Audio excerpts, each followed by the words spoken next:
ಇದು ಆಮೇಲೆ ಇದೊಂದು ಪ್ಲೇಟು ಆಮೇಲೆ ಇದು ಮುಚ್ಚಕ್ಕೆ ಇಟ್ಕೊಡ್ತಾರೆ. ಇದು ಬೆಂಡಲ್ಲಿ ಇದು ಇಟ್ಕೊಡ್ತಾರೆ. ಅದಕ್ಕೆ 2 ಸ್ಟಿಕ್ ಕೊಡ್ತಾರೆ ಬಾರ್ಸಕ್ಕೆ ಅಂತ. ಬಾರ್ಸಕ್ಕೆ 1 ಸ್ಟಿಕ್ ಕೊಡ್ತಾರೆ.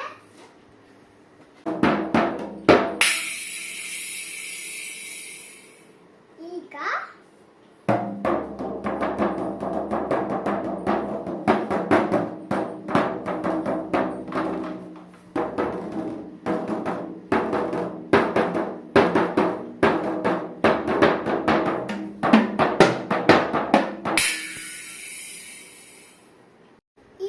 ಚೆನ್ನಾಗಿದೆಯಲ್ಲ, ಎಲ್ಲರೂ ಲೈಕ್ ಮಾಡಿ ಸಬ್ಸ್ಕ್ರೈಬ್ ಮಾಡಿ.